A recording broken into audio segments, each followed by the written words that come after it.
We're back in session. The jurors are again present. Call your next witness, please. All right, this time the state would call Timothy Suggs to the stand. All right, come up, be sworn, please.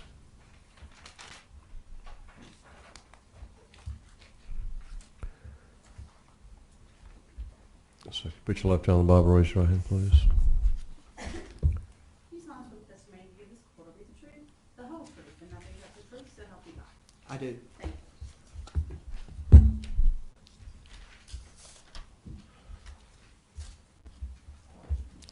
All right, you may proceed. Thank you, Your Honor. Sir, would you state your name, please? Timothy Suggs. And Mr. Suggs, how are you employed? I'm employed as a forensic scientist manager of the Trace Evidence section of the North Carolina State Crime Laboratory. And can you describe for the jury, if you would, what your duties and responsibilities are as the manager of the Trace Evidence section of North Carolina State Lab? I manage the day-to-day operations of the Trace Evidence section as far as handling evidence assignments and personnel matters and things of that nature.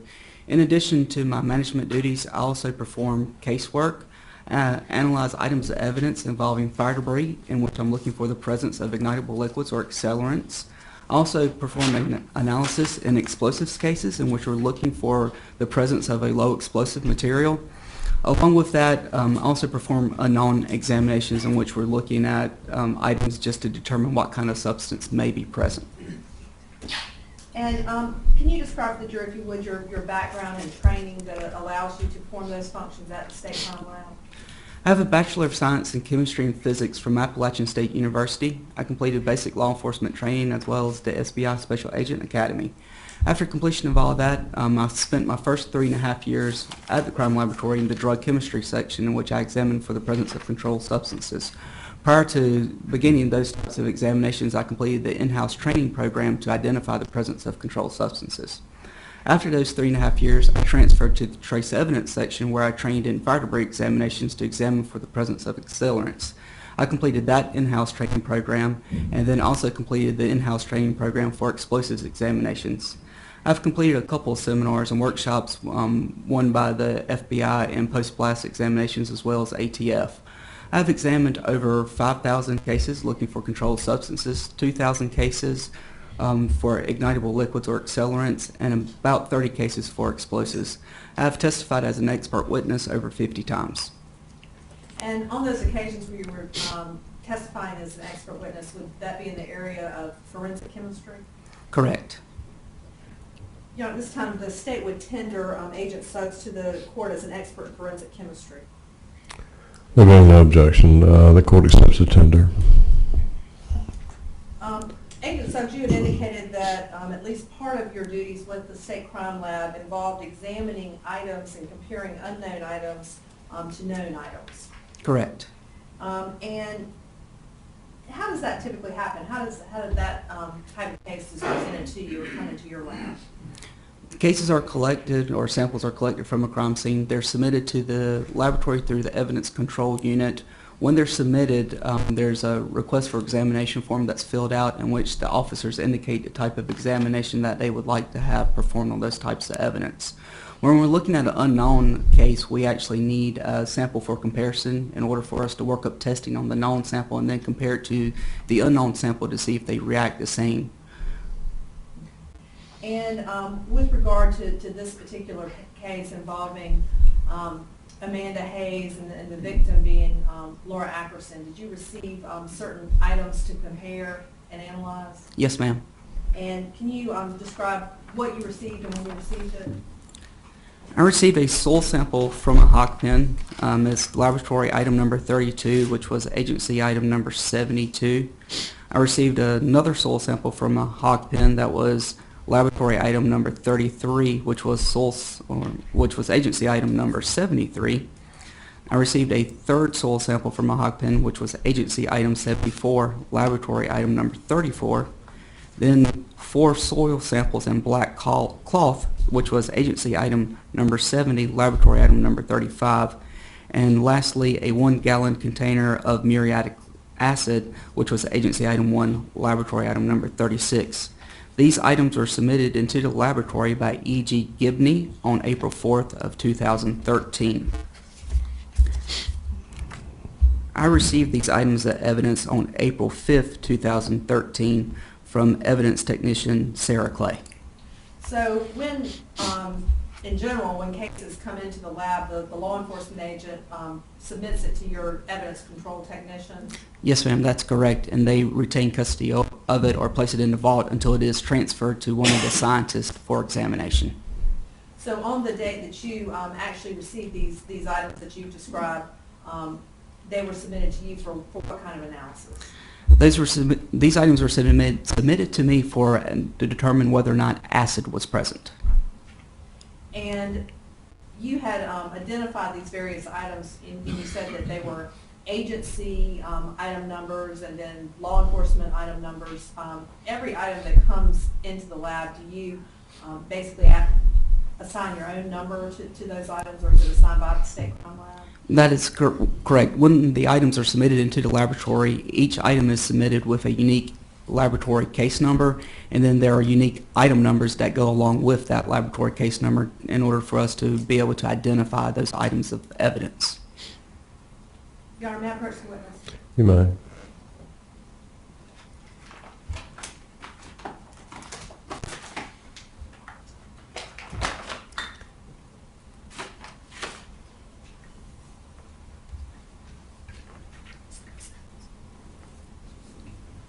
Agent Suggs, I am approaching and handing you what has previously been introduced into evidence as State's Exhibit A-237, State's Exhibit A-238,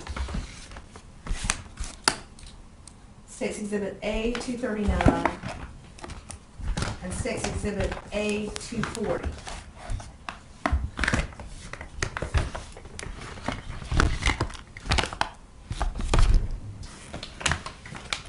Do you recognize those items? Yes, ma'am, I do. And they have previously been identified as soil samples that were taken from a hog pen that was located in Richmond, Texas. Are you able to tell that those were the exact items that you received for analysis?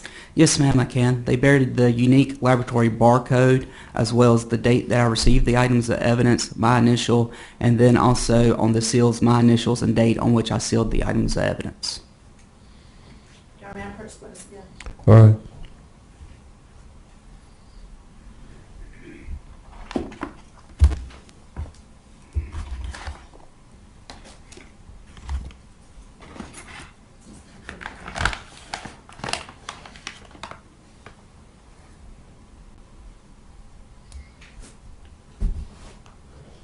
Agent Suggs, I have here what's previously been introduced into evidence, State's Exhibit A-242.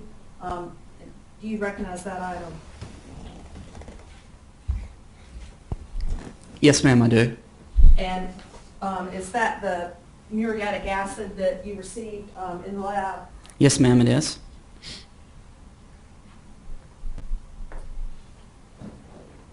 Agent Suggs, after you received State's Exhibits 237, 238, 239, 240, as well as State's Exhibit 242, can you describe to the jury the process that you went through to examine those items and make comparisons and render any opinions?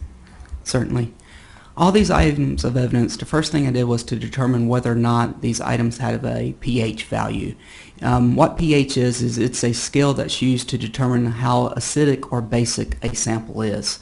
With the pH scale, it runs from 0 to 14, where your acidic samples are on the lower end of the pH scale, so around 0, 2, or 4. Water has a pH of 7, which is neutral, and then you have basic samples which run on the upper end of the pH scale with a pH of around 14. A base is something such as sodium hydroxide or lye, something of that nature. After determining whether or not the samples were acidic or basic, or whether or not they indicated a pH at all, then I went on to do some color testing to determine what might be contributing, whether or not the sample or contributing for the pH. I used 3 different color testing. One's a diphenylamine color test that reacts with the presence of nitrates and other oxidizing compounds. This color test would indicate if I had an acid whether or not nitric acid may be present, because nitric acid contains a nitrate. I also used a silver nitrate color test to determine whether or not there was presence of chloride. Hydrochloric acid contains a chloride compound, so if I had a reaction with that, it would indicate the presence of hydrochloric acid. I also used a barium chloride color test, which would indicate whether or not the presence of a sulfate was present, which if I had an acid and it reacted with that would indicate the presence of sulfuric acid, because sulfuric acid has sulfates. After determining this testing, then I went on to perform an elemental examination, or an elemental examination was performed by one of the scientists in the laboratory on several of the items to confirm the presence of chlorine in a couple of those samples.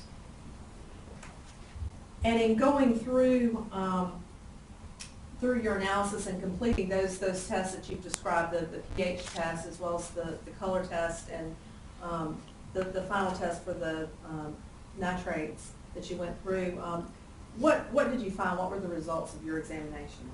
Examination of laboratory items number 32, 33, and 34, which would be State's Exhibits A237, A238, and A239, failed to indicate the presence of an acid. Examination of laboratory item number 35, which is State's Exhibit A240, when I opened that sample, there were actually 4 different soil samples in there, as well as a sample of black-colored cloth. When I examined that, 2 of those soil samples indicated the presence of a strongly acidic, or indicated that they were strongly acidic, and those 2 soil samples also contained chloride, and this is consistent with the presence of hydrochloric acid. Examination of laboratory item number 36, and I don't recall State's exhibit number on that right now, revealed the presence of a strong acid containing chloride, and this liquid is consistent with hydrochloric acid. State's Exhibit 242 is the bottle which was labeled muriatic acid. Is that the last item that you were referring to? Yes, ma'am. That's item number 36. Okay. And when you use the term hydrochloric acid, is that consistent with muriatic acid? Correct. Muriatic acid is a trade name for hydrochloric acid.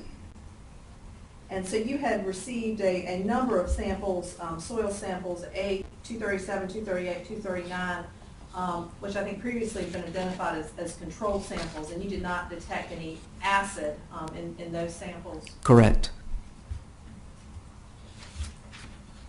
And then with regard to State's Exhibit 240 A through E, which apparently there were five samples in that. You've described one as containing like a cloth-like material. Was one also appear to be a rock or something of that nature?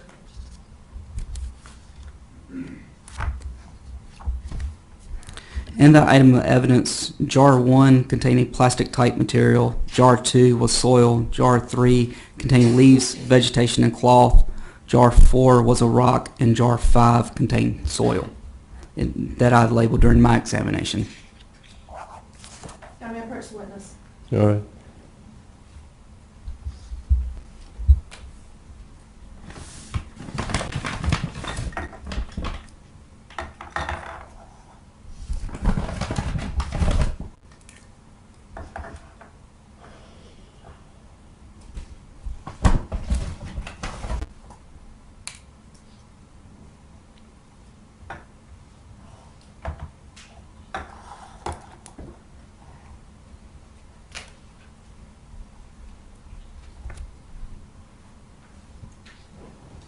I have removed the 5 sample containers and placed 2 in front of you, which are marked as State's Exhibit A240B and A240E. Do you see those items? Yes, ma'am. And are those the 2 items that you sampled that revealed the presence of hydrochloric acid? Yes, ma'am. Those are the ones that reveal the presence that the soil was strongly acidic and contained chloride, which is consistent with the presence of hydrochloric acid. And with regard to the appearance of those, the soil sample with regard to what was contained in State's Exhibit A240B and E, did that appear to be a darker sample than what was contained in A237, 238, 239, or the control samples?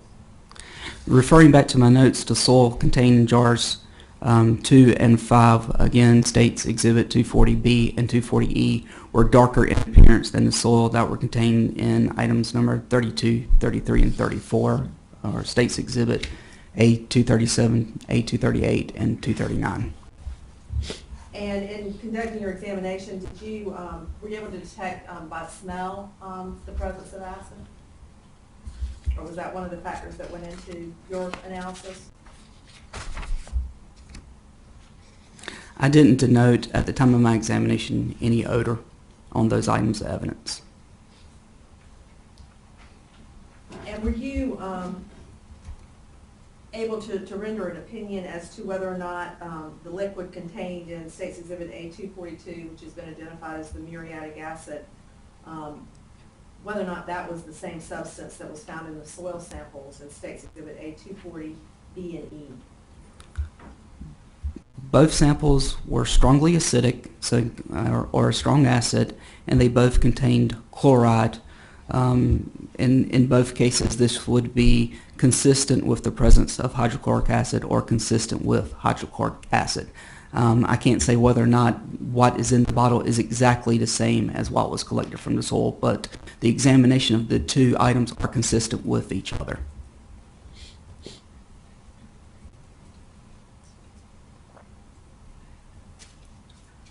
Thank you, that's all I have. Questions? No question. Thank you, sir. Call your next witness. Now, at this time, the state would call Brian Davis. Okay. All right, thanks.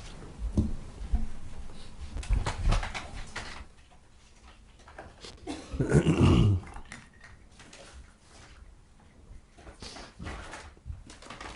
Davis, you can sworn, please. I promise you that testimony you give this report will be the truth, the whole truth, and nothing but the truth, so help you God. I do.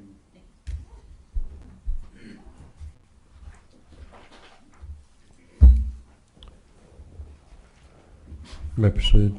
Thank you. Sir, would you state your name, please? Brian Davis And how are you employed? with the Houston Police Department. And how long have you been employed with the Houston Police Department? 18 years. And you also work as part of the Houston Police Department dive team? Yes, ma'am. And is that, how long have you been a member of that team? Approximately 12 and a half, 13 years. And with regard to the duties and responsibilities of the dive team, what types of cases are you involved in as a member of the dive team? We assist homicide, evidence, and sources, whether it be a lake, a bayou. And how many members are there of that dive team? There's 3 full-time members, and there are 14 part-time members. And are you one of the part-time members of the Houston dive team? Yes, ma'am. With regard to your training, what kind of training do you have specifically with regard to diving? I'm a certified public safety diver, as well as I hold a dive master certification through PADI. The school's put on through the police department, and we have to obtain our dive certification prior to attending that school. And in terms of, you indicated that you work to help recover evidence from a body of water, or potential evidence from a body of water. Do you work in conjunction with just the Houston Police Department, or do you assist other agencies? No, no, ma'am. We're designated the Southeast Regional Dive Team for Southeast United States. With that certification, we're expected and asked to assist smaller municipalities on a regular basis. And so your area of responsibility includes a geographic area? Yes, ma'am. And what is that geographic? Generally from the Louisiana-Texas border to the Mexico border. So the Gulf Coast of Texas, and we do go as far north as Austin. Were you aware, or did you become aware that in July 2011 that the Houston dive team was requested to assist the Fort Bend County Sheriff's Office with an investigation? Yes, ma'am. And did you in fact respond as a member of that dive team on July the 25th of 2011? Yes, ma'am, I did. What was the body of water that you responded to? Oyster Creek. And about how far was that from Houston? Is that 45 minutes to an hour? Yes, ma'am. It's 45 minutes from our dive office, 45 minutes to an hour from there.